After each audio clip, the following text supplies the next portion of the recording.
अभी तक हम लोग गोल्डन रूल्स ऑफ अकाउंट पढ़ रहे थे, उसके बाद हम लोगों ने आगे नेक्स्ट करा था फाइनलाइजेशन कॉन्सेप्ट ऑफ अकाउंट, मतलब वो एंट्री है जो बैलेंस शीट को फाइनल होने के टाइम पे हम एंट्रियां करते हैं, वो हम इस फाइनलाइजेशन के अंतर्गत लाएंगे। ठीक है, अब क्या है कि फाइनलाइजेशन में भी हमने एक पार्ट पहले बताया था, कुछ एंट्रियां बताई थी जो टिपिकल एंट्रियां थी, उसको हमने क्लियर किया था यहाँ पे। अब आज फाइनलाइजेशन के दूसरे पड़ाव पे पहुंचते हैं और दूसरे पड़ाव में कुछ ऐसी एंट्रियां बताएंगे कि जो केवल आपको बैलेंस शीट बनाने से पहले आपको उसमें करनी होगी। तो आज का जो हमारा फाइनलाइजेशन में टॉपिक रहेगा वो रहेगा टीडीएस।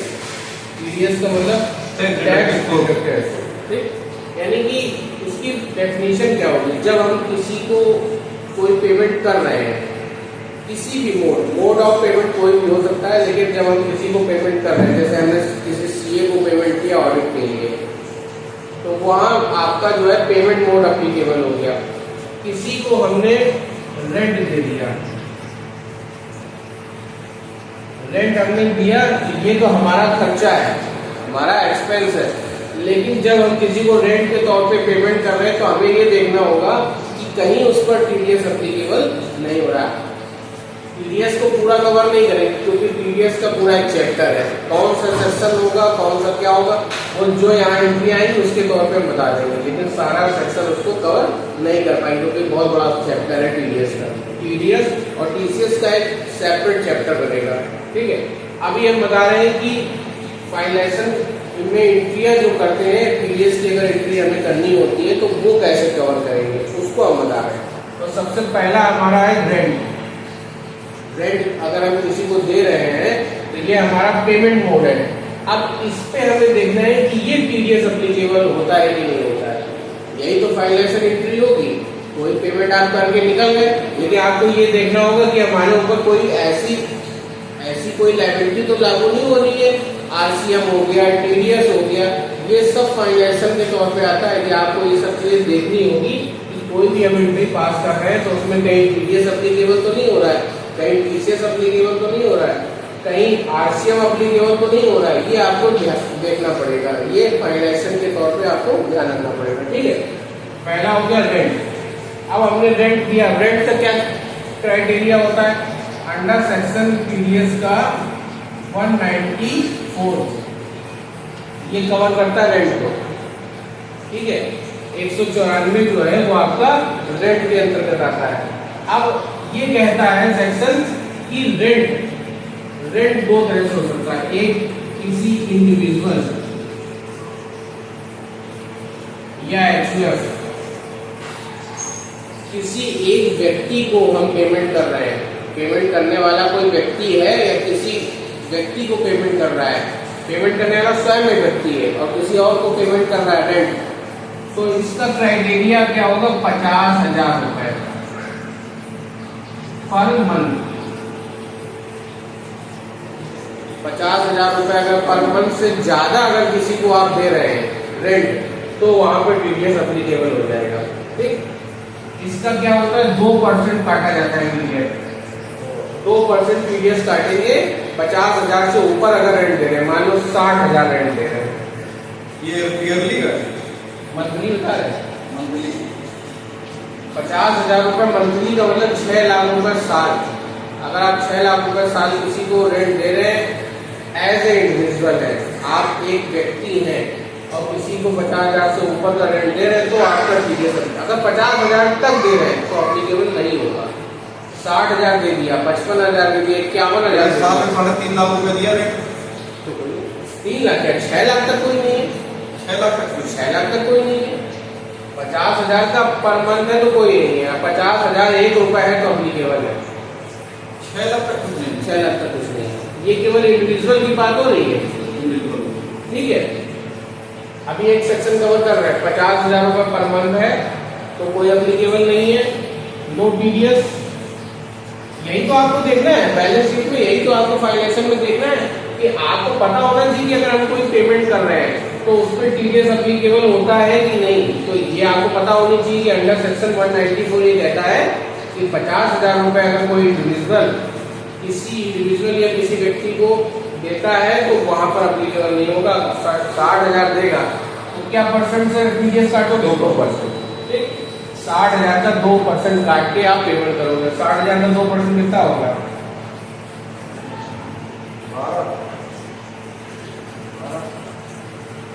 1200 रुपए।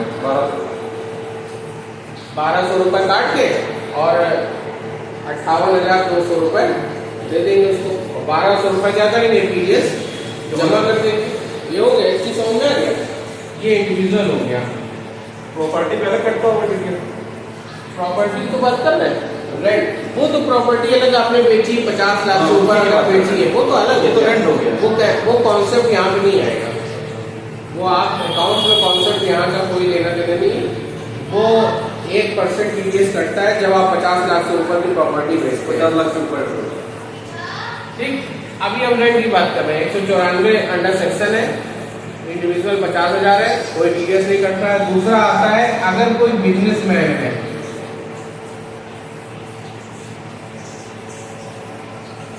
और वो रेंट पे कर रहा है, कोई प्रोप्राइटरशिप पार्टनरशिप कोई फर्म है, बिजनेसमैन है कोई, और वो रेंट पे कर रहा है तो उसका क्राइटेरिया अलग हो जाएगा। वो 50,000 अप्लीकेबल नहीं होगा, वो 20,000 हो जाएगा पर मंथ। ये इंडिविजुअल के नहीं नहीं है, इंडिविजुअल के लिए नहीं। वो अलग बता दिया। इंडिविजुअल क्या था? 50,000 पर मंथ, वो खत्म हो गया। अगर 50,000 से ऊपर जाता है तो 2% कटेगा। बिजनेसमैन के लिए 20,000 रुपए पर मंथ, यानी कि अगर 2,40,000 रुपए साल से ज्यादा अगर आप रेंट दे रहे हैं तो आप 10%, यहाँ 10% हो जाएगा। सेक्शन हो जाएगा 194I बिजनेस के लिए। बिजनेस के लिए। ये प्रोप्राइटरशिप फर्म है। प्रोप्राइटर के लिए ये प्रोप्राइटरशिप फर्म है। प्रोप्राइटरशिप फर्म है, बिजनेसमैन है और वो किसी भी व्यक्ति को, चाहे वो इंडिविजुअल हो चाहे पार्टनरशिप हो, मतलब आप क्या है, हम किसके कॉन्सेप्ट से बात कर रहे हैं? हमेशा ध्यान रखना, अकाउंटिंग में सबसे बड़ी चीज क्या होती है कि हम किसके कॉन्सेप्ट से बात कर रहे हैं। हम बिजनेसमैन का ही तो काम कर रहे हैं, बिल्कुल, तो हम किसके कॉन्सेप्ट से बात कर रहे हैं? तो बिजनेसमैन के कॉन्सेप्ट से अगर वो 20,000 रुपये पर मंथ का रेंट दे रहा है तो कोई नो टीडीएस, 2,40,000 तक कोई टीडीएस नहीं कटेगा। अब 2,40 के ऊपर जैसे जाएगा तो 10% टीडीएस कट जाएगा। 10% कटेगा इसमें प्रोप्राइटर। मान लीजिए 30,000 रुपए हम दे रहे हैं पर मंथ, तो 3,000 रुपए हम काटेंगे उसका टीडीएस और 27,000 रुपए उसको पे कर देंगे। अब मेन मुद्दा आता है जो हम ये बता रहे हैं इतनी चीजें कि इसकी एंट्री कैसे पास करोगे, इसके लिए बता रहे हैं। पहली जो हम अकाउंटिंग कर रहे हैं तो बिजनेसमैन की अकाउंटिंग कर रहे हैं। इंडिविजुअल का तो मतलब नहीं, वो तो सीधे आइडिया आ जाएगा। तो हमने बता दिया इंडिविजुअल अगर होगा 50,000 रुपए का होगा, थ्रेशोल्ड खत्म, 50,000 से ऊपर है तो 2% काट के जमा कर देंगे, उसका आइडिया चला जाएगा, काम खत्म हो जाएगा। अब दूसरा कॉन्सेप्ट था कि बिजनेसमैन कोई प्रोप्राइटरशिप फर्म है तो उसका 20,000 तक कोई टीडीएस नहीं कटेगा। अगर 20,000 के ऊपर 20,000 21,000 रुपए भी हो गया, 20,500 भी हो गया तो सीधे 10% कटेगा। अब हम एंट्री कैसे पास करेंगे? रेंट है हमारा 30,000 रुपए, ठीक, इसमें हमारा 10% टीडीएस काट दिया 3,000 रुपए, 27,000 रुपए हमें देना है, इसको हमें किराया देना है। अब हम एंट्री कैसे करेंगे? जनरल एंट्री पास होगी। रेंट क्या है आपका? खर्चा। खर्चा जब बढ़ता है तो क्या होता है? डेबिट। Rent account debit. कितने से खर्चा हमारा कितना? खर्चा तो पूरा ही है ना, खर्चा तो 30,000 है ना, तो डेबिट हो गया। अब क्रेडिट क्या होगा? अब हमारे पास 27,000 रुपए जा रहा है कैश या बैंक, तो कैश या बैंक एसेट्स है, कम हो रहा है, क्या होगा? 27,000 रुपए। अभी बराबर नहीं हुआ ना, अभी 3,000। अभी फिर CR करेंगे क्रेडिट। अब 3,000 क्या है? हमारी लायबिलिटी है, लायबिलिटी बढ़ रही है, कॉन्सेप्ट पूरा क्लियर हो रहा है। आज तक इस कॉन्सेप्ट से हम हटे नहीं है, ये याद हो गया। परफेक्ट। बोलो, बिल्कुल कोई भी बंदा आपको फेल नहीं कर नहीं सकता है। एंट्री हो अगर एंट्री कैसी भी घुमा के दे देंगे बिल्कुल तैयार है। और आपको अगर ये याद आ गया तो वो बंदा आपको हिला नहीं सकता। आप कहोगे ठीक है भैया हमारी ये एंट्री इस पे अटल है, आप जो चाहे कर लो। तो ये कॉन्सेप्ट ने ऐसा बता दिया है कि क्रेडिट और डेबिट तो आपका कभी नहीं खराब होगा। ठीक, अब रेंट क्या है 30,000, कैश और बैलेंस 27,000 और यहाँ टीडीएस टीडीएस पेबल पेबल आप अभी पे नहीं किया ना, टीडीएस पेबल ये करंट लायबिलिटी हो जाएगी टीडीएस ये करंट लायबिलिटी हो, समझ में आ गया? ये नहीं होता लायबिलिटी की बढ़ रही थी 3,000 क्रेडिट आ गया। अब देखो ये तो हमारी एंट्री हो गई 30,000 30,000 बराबर हो गया। ये उसको बंदे को जो 27,000 था वो पहुंच गया। अभी 3,000 हमारे पास है, अब हम कैसे पे करेंगे? अब हम कैसे पे करेंगे? डीआर हो जाएगी 3,000 जो डीआर हो गया एंट्री कर दो उल्टी उल्टी एंट्री हो जाएगी rent payable sorry rent payable TDS TDS payable TDS payable DR debit 3,000 से अब जिससे करेंगे कैश या बैंक हाँ उसी से वही कर रहे हैं कैश या बैंक 3,000 रुपए क्रेडिट हो गई। समझ गया तो ये टीडीएस का कॉन्सेप्ट हमने इसलिए यहाँ पे शुरू किया कि ये फाइनेंशियल में ये पेमेंट वो भी हाँ ये तो पेमेंट ठीक है एक जनरल एंट्री करेंगे पेमेंट एंट्री कर देंगे समझ गए ना। बिल्कुल तो ये टीडीएस की एंट्री हमें बताई। इससे क्या दो फायदा हुआ ये बताने से, आज का ये चैप्टर बताने से ये फायदा हुआ कि आपको तो टीडीएस समझ में आ गया, कुछ टीडीएस समझ में आ गया, उसकी एंट्री समझ में आ गई। और बहुत बड़ी बात की हम मतलब बता रहे हैं आपको कि फाइनेंशियल में यही कॉन्सेप्ट होता है। आपको ये देखना होगा कि अगर हम कोई एंट्री पास कर रहे हैं, एंट्री तो हम फट से पास कर रहे हैं, लेकिन हम ये देखेंगे कि इसमें TDS TCS RCM reverse RCM ये भी बताएंगे, आरसीएम रिवर्स चार्ज बताएंगे। ये सब जीएसटी इनकम टैक्स ये सब एप्लीकेबल हो रहा है कि नहीं हो रहा, उस एंट्री का हमारे क्या इम्पैक्ट पड़ रहा है। तो उसके लिए आपको सारे सेक्शन आने चाहिए। वो सेक्शन फिर जब वो चैप्टर पढ़ाएंगे टीडीएस टीसीएस वाला तो उस चैप्टर को कवर करेंगे। तो पहला रेंट का हो गया, अब हो गया हमारा दूसरा। आ जाओ, यही अभी आज टीडीएस की एंट्री कवर कर रहे हैं, ठीक है। दूसरा है सैलरी।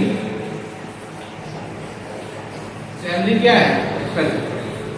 इनडायरेक्ट डायरेक्ट एक्सपेंस है, लेकिन सैलरी क्या है? पेबल है। टेबल है ये हमारा पेमेंट मोड है। और हमने भी बताया कि जब पेमेंट मोड एप्लीकेबल होता है तो वहां पे टीडीएस आ जाता है। ये देखना होगा एप्लीकेबल होगा या नहीं, वो अलग बात है, लेकिन पेमेंट होने पे टीडीएस एप्लीकेबल हो जाता है। 50,000 ऊपर सैलरी आ जाता है। अभी बता रहे हैं ये समझो आप कि पेमेंट मोड एप्लीकेबल हुआ, चाहे रेंट था और चाहे सैलरी थी, वो टीडीएस एप्लीकेबल हो गया, ठीक है। अब उसकी हर सेक्शन की अपनी एक लिमिट है, उस लिमिट के बाद ही एप्लीकेबल होगा। जैसे 194 बताया हमने अभी क्या 194 एक 190 आई बनाई बताया आपने। ये तो मेन जो सेक्शन है 194 है रेंट का। अब अगर रेंट आप किसी बिजनेसमैन के थ्रू दे रहे हो तो आई हो जाएगा, और इंडिविजुअल के थ्रू दे रहे हो तो आई भी हो जाएगा, आई भी हो जाएगा, ठीक है, वो अलग मैटर हो गया। अब दूसरा सेक्शन आता है सैलरी। सैलरी का टीडीएस सेक्शन क्या है? Under section 192 192 under section 192 TDS का, इसमें सैलरी में एप्लीकेबल हो रहा है। अब इसकी लिमिट क्या है? अब सैलरी में लिमिट क्या है? सैलरी में कोई लिमिट नहीं होती है। सैलरी में लिमिट का एक ही क्राइटेरिया है, वो है इनकम टैक्स। भाई समझो, सैलरी कहाँ पे क्रॉस करती है? इनकम टैक्स को क्रॉस करती है। यानी कि जब आपकी सैलरी टैक्स स्लैब से ऊपर हो जाएगी, यानी कि सरकार ने कहा अगर 5 लाख तक कोई टैक्स नहीं है तो 5 लाख तक कोई टीडीएस नहीं है। सरकार ने कहा 12 लाख तक कोई टैक्स नहीं है तो 12 लाख तक कोई टीडीएस नहीं है। सीधा पढ़ना भाई, जो सरकार कह रही है उसी के अकॉर्डिंग चल रहे हैं। टीडीएस तो तब अप्लीकेबल होगा सैलरी पे टीडीएस तब अप्लीकेबल होगा जब सरकार कहेगी इनकम टैक्स कितना है, उससे ऊपर जब जाएगा। आज लास्ट ईयर में सैलरी का स्लैब क्या था इनकम टैक्स का? 5 लाख। 5 लाख तक कोई टैक्स नहीं था, तो 5 लाख तक कोई टीडीएस नहीं था। और 6 लाख होता ना जैसे ही, वैसे ही हम टीडीएस काट देते थे। ठीक, अब क्या है, कह रहे 12 लाख है। अब इस साल सरकार कह रही कि 12 लाख तक कोई टैक्स नहीं है। 12 लाख तक कोई टैक्स नहीं। अगर सैलरी आपकी 12 लाख, पहले सैलरी वाला तो बेचारा मारा जाता था, अब 12 लाख सैलरी वाले का अब 12 लाख हो गई है। यानी कि अगर हम आपकी सैलरी, आपको हम सैलरी दे रहे हैं 13 लाख रुपए, 13 लाख 75 हजार, 13 लाख 75 हजार ले रहे हैं, तो अब टैक्स में आ जाएगा। 75,000 हमने क्यों जोड़ा? कितने परसेंट लगेगा? 5%। अभी बता रहे हैं, देखो सिंपल सुनो, 13 लाख, 12 लाख तक कोई टैक्स नहीं था, 12 लाख तक कोई टैक्स नहीं था, 12 लाख तक कोई टैक्स नहीं था, 13,75,000 पे टैक्स आ गया। लेकिन अभी इसका भी कैसे निकालेंगे? एक स्टैंडर्ड डिडक्शन होता है, ये हर सैलरी पर्सन को मिलता है। पिछले साल 50,000 रुपए था, इस साल बढ़ के हो गया 75,000 रुपए। जो आपकी सैलरी है पहले 75,000 लेस कर दो, 13 75 में 75 गई, अब सैलरी कितनी हो गई? 13 लाख। अब सैलरी हो गई 13 लाख। ये है टैक्सेबल, ये 75,000 तो स्टैंडर्ड है, सबको मिलनी है। अब 13 लाख लगे, अब इस पे टैक्स लगेगा। ये क्या मतलब ऊपर डिडक्शन कर दिया जाएगा? 75,000 सभी को, एक तरह से कुछ भी हो, अपने आप ये लेस होके आता है। 13,75 सैलरी थी, 75,000 लेस हो गया, अब टैक्सेबल सैलरी होगी 13 लाख। अब इस पे जो है डिडक्शन बनेगा। अब इसका स्लैब क्या है? 12 लाख तक कोई टैक्स नहीं। नहीं, हाँ, एक बात ध्यान रखना, यही तो समझने वाली चीज है। 12 लाख तक कह रहे हैं कोई टैक्स नहीं है, नो टैक्स, ठीक है। लेकिन जैसे ही 12 लाख क्रॉस करेगा सब पे टैक्स हो जाएगा। अच्छा, समझ गए? समझ गया।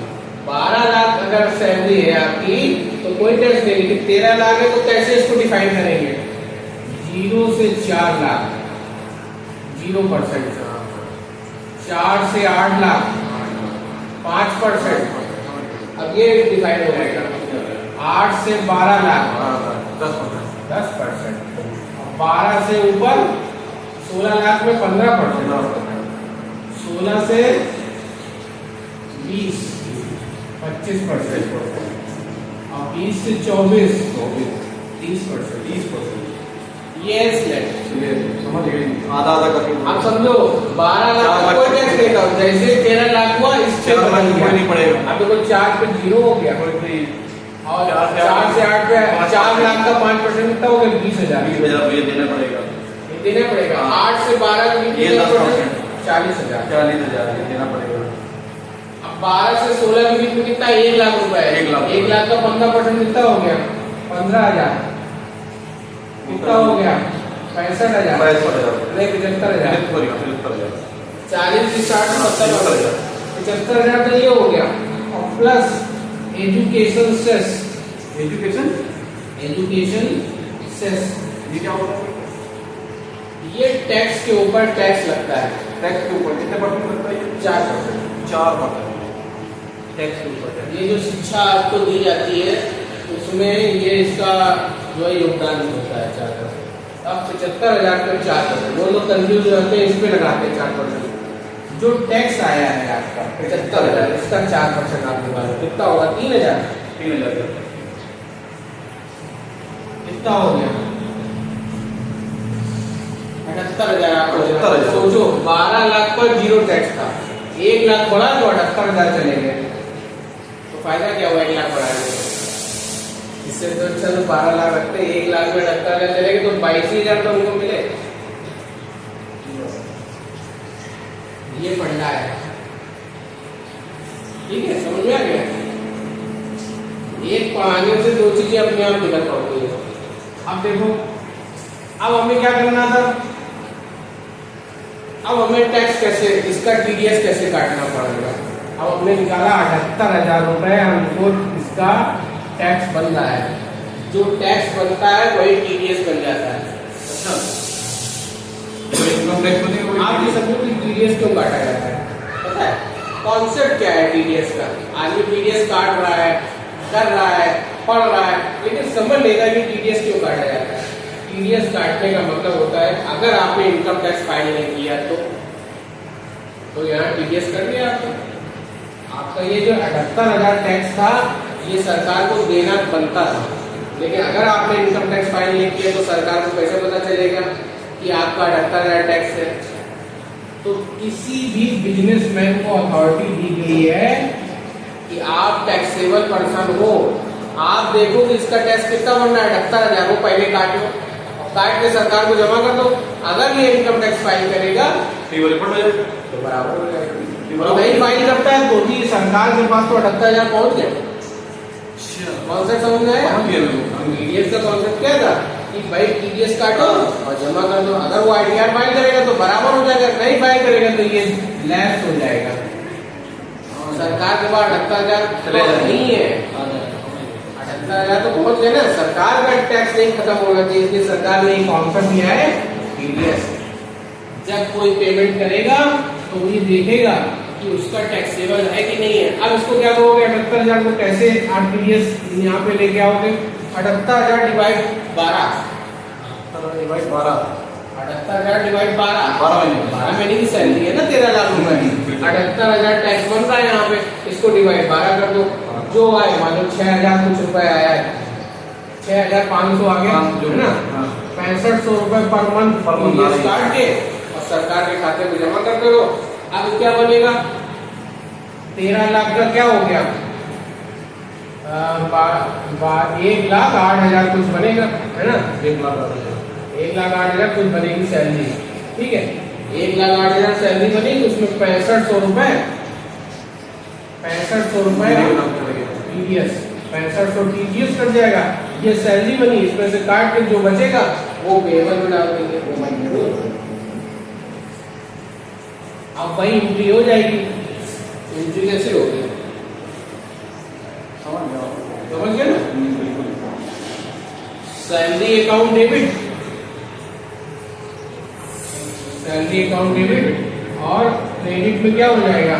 सबसे पहले तो हो जाएगा आपका कैश और बैंक जो है, और दूसरा क्रेडिट क्या हो जाएगा? TDS payable. अब यहाँ ये एंट्री होगी, अमाउंट जो भी होगा वो यहाँ पे आ जाएगा। जब इसकी एंट्री रिवर्स करेंगे इसको डेबिट कर देंगे, कैश से बैंक को क्रेडिट कर देंगे। ये टीडीएस जो है वो सरकार के पास जमा हो जाएगा, ठीक है। दो कॉन्सेप्ट होगा टीडीएस के। एक कॉन्सेप्ट और बता देते हैं टीडीएस। बैंक में एफडी हो, बैंक में एफडी जो है वो अथॉरिटी होती है बैंक वालों को काटने की, तो उस पर टीडीएस कितना कटता है? वो बैंक के ऊपर होता है। वही अप्लीकेबल होगा इनकम टैक्स से होगी, उसमें भी इनकम टैक्स रूल है भाई। अगर आपको इंटरेस्ट की इनकम कहता है कि 10,000 रुपए, 10,000 रुपए पर ईयर आपको इंटरेस्ट मिलता है, चाहे वो डिपॉजिट से हो चाहे किसी भी तरह से हो, तो आपका नो टैक्स है। ये पहले की बता रहे हैं लास्ट ईयर के, अब इसका बढ़ के ये हो गया है 50,000। 50,000 कोई टैक्स नहीं है। एक साल में अगर आपको एफडीआर से, सेविंग अकाउंट से, पोस्ट ऑफिस से, आरडी से, कहीं से भी 10,000 रुपए का इंटरेस्ट मिलता है बैंक के थ्रू, तो नो टैक्स है। पहले था, अब 50,000 25-26 से 50,000 कर दिया गया। 50,000 कर दिया गया। अब 50,000 पे कोई टैक्स नहीं। 50,000 के ऊपर जो होगा वो 5%, 10% जो उसका स्लैब होगा उसके हिसाब से काट। अच्छा, एक स्लैब होता है इसका भी, इंटरेस्ट का स्लैब है उसके हिसाब से, सेक्शन उसका है, वो हिसाब से टीडीएस काटने जाएगा वो भी। ये बैंक अथॉरिटी होती है, वो भी टीडीएस काटा जाएगा। हाँ वो भी टीडीएस तो क्या है, पेमेंट है। हाँ, 50,000 आपको पेमेंट कर रही है बैंक। आप तो जब इनकम टैक्स फाइल करोगे तो रिफंड मिलेगा। एफडी से जिसका कटा तो एफडी से वापस आ जाएगा, ठीक है। एक फॉर्म और आता है 15G और H, वो आप जमा कर दो तो उसका मतलब होता है आपका टैक्स नहीं कटना चाहिए, क्योंकि बैंक कभी नहीं कटेगा, फिर नहीं कटेगा, ठीक है। लेकिन उसके नुकसान भी तो है फिर। लेकिन ठीक है, बहुत लोग फ्री हो जाते हैं कि कौन कटवाए, भैया सीधे अपना जमा कर दो। अब वो फॉर्म चेंज हो गया। अब हमारा क्या है, 2 एंट्री के तीसरा एक एंट्री और बता देते हैं। CA प्रोफेशनल किसी सीए या किसी प्रोफेशनल लीगल एडवाइजर को हम कोई फीस दे रहे हैं तो अंडर सेक्शन 194J 194J कहता है टीडीएस का कि अगर किसी प्रोफेशनल को लिमिट है 50,000 एक साल में, 50,000 से ज्यादा अगर आप पेमेंट कर रहे हो, 50,000 है तो नो टैक्स है। ये क्या महीने की है? साल की बात नहीं, अच्छा 50,000 साल है। No tax no TDS, no TDS. 50,000 अगर दे रहे हो सीए को या किसी लीगल एडवाइजर को तो कोई टीडीएस नहीं कटेगा। 50,000 की एंट्री कर लो, खत्म। Audit fees, audit fees audit fees ये भी तो होती है। हाँ 49,500 तो नहीं कटेगा। ऑडिट फीस 49,500 तो टीडीएस नहीं कटेगा। सिंपल एंट्री करेंगे, ऑडिट फीस डेबिट और क्रेडिट क्या कर देंगे, बैंक या कैश, कैश जो भी है। सिंपल एंट्री हो जाएगी। अगर आपने 60,000 रुपए की पेमेंट करी है तो एप्लीकेबल हो जाएगा 60,000 रुपए। सेक्शन कौन सा? 194J। 194J। हाँ 194 जो था वो रेंट को करता था, 194I जो है रेंट को एप्लीकेबल हो गया आई, और दूसरा सेक्शन था IB। IB का मतलब इंडिविजुअल के लिए हो गया, आई जो हो गया वो बिजनेस मैन के लिए हो गया। 192 जो था वो आपका था सैलरी, 194J ये था आपका प्रोफेशनल्स के लिए। ठीक, सेक्शन पढ़ाएंगे जब टीडीएस पढ़ाएंगे तो पूरा उसको कवर कर लेंगे। अभी क्या है कि 60,000 का अगर कह रहा है तो 10% कटेगा टीडीएस, 60,000 में 10%, यानी कि 6,000 रुपए आपको टीडीएस काटना है। अब 54,000 एंट्री कैसे होगी, audit fees,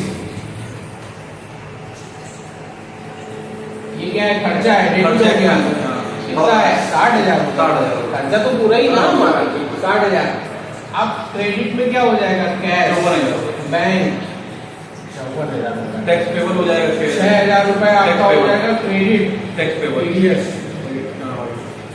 TDS payable. Entry हमेशा क्लियर करो ताकि पता चले कि आपने किस हेड में क्लियर है ना। अगर टीडीएस है तो टीडीएस, टीसीएस है तो टीसीएस, आरसीएम है तो आरसीएम, जो एंट्री हो एक्चुअल पेबल डाल के उसकी एंट्री करो ताकि देखने वाले को समझ में आए कि क्या करना है। और जब इसकी रिवर्स एंट्री होगी तो ये क्लियर हो गया। तो आज के लिए इतना हमारा कवर कर लिया। अच्छा एक चीज और होता है, जैसे 10% टीडीएस काटना था, अगर सीए ने अपना पैन नहीं दिया है, पेन नहीं दिया, पैन नंबर नहीं दिया है, आपको तो एंट्री करनी पैन नंबर नहीं प्रोवाइड, ऐसा होता नहीं, लेकिन लॉजिक है, मान लो तो 20% टैक्स करेगा, बढ़ जाता। सरकार कहेगी टीडीएस हमको आप 20% दे दो, अगर पैन नहीं दिया तो आधार इसका भी डिटेल था, उसने पेन नहीं दिया तो तभी पेनाल्टी लग जाएगी। पेनाल्टी नहीं लगती है, टैक्स डबल हो जाता है, डबल वही पेनाल्टी होगी, टैक्स डबल हो जाएगा, डबल हो गया। भाई सरकार कह रही है कि अगर आप सही से नहीं वो कर रहे हो तो उसकी पेनाल्टी या उसका जो है तो आपको एक्स्ट्रा देना पड़ेगा, एक्स्ट्रा जमा करना पड़ेगा। साल में डबल हो जाएगा। हाँ सब ठीक है, आज के लिए हो गया।